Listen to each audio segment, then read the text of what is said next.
Anaïs. Bonjour. Comment vas-tu? Ça va. Qu'est-ce que tu fais là? Je discute avec mon demi-frère qui habite à Paris. Il est déjà au courant que tu sors. En fin de matinée, on se voit là et puis tu pourras sortir. L'hôpital couple-enfant est un hôpital qui accueille les couples, les femmes, les nouveau-nés, les enfants et adolescents. Pour ce qui concerne le projet Docteur Souris, il concerne essentiellement la partie pédiatrique de l'hôpital et les enfants nécessitant des hospitalisations, soit de longue durée, soit itératives dans le cadre de la prise en charge de leurs maladies, qui sont souvent des maladies chroniques. Ça fait 1 mois que je suis à l'hôpital de Grenoble. Ma famille, elle habite en Savoie, du coup, d'avoir l'ordinateur, je pouvais leur parler souvent. Je peux l'avoir avec moi comme si c'était le mien et du coup, je peux faire pas ce que je veux, mais presque. Le projet du Docteur Souris a permis l'équipement de l'unité d'hospitalisation de semaine en matériel informatique, puisque chaque enfant a dans sa chambre un ordinateur, avec également du matériel pour les lieux de vie comme les salles d'éducation ou les lieux de rééducation ou les salles de soins. Alors Laurent va chercher la définition du mot quartz. Je vais dans Google. Ensuite tu cherches sur un dictionnaire en ligne. L'ordinateur c'est bien parce que c'est plus rapide qu'un dictionnaire et c'est mieux. Ça nous sert à faire des recherches que les professeurs nous donnent, des recherches sur internet au niveau maths, français. Et puis ensuite, si on y arrive à le faire tout seul, avec l'ordinateur ça va.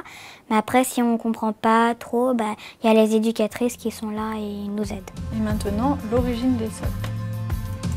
Tu peux peut-être regarder sur le portail du site Docteur Souris si tu trouves un article en lien avec ton cours. Le travail éducatif par l'informatique, ça passe notamment dans l'apprentissage pour faire des recherches sur Internet, ce qui peut les aider quand ils font leurs devoirs.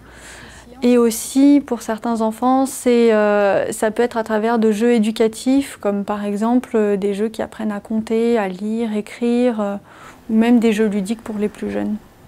Après, géodiagnostic. Géodynamique externe, vas-y. Ça les aide à tenir parce que sur le plan moral, c'est important d'être en contact avec leurs proches et de rester en lien avec notamment la vie familiale et la vie des copains à l'école, de ce qui se passe en classe, etc. Donc ça, c'est des ordinateurs portables que nous met à disposition une association, Docteur Souris, qui nous fournit des ordinateurs, des souris, des webcams et des casques.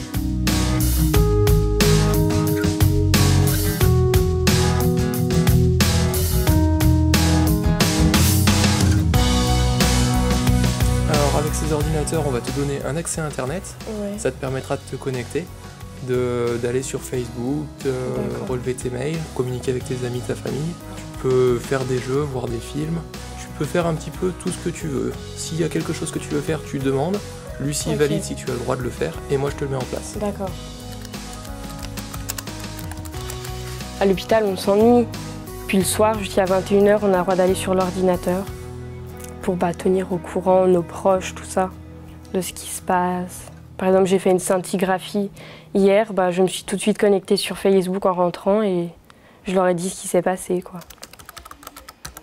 Ils me racontent ce qui se passe au lycée, au collège, s'ils ont des problèmes, on parle.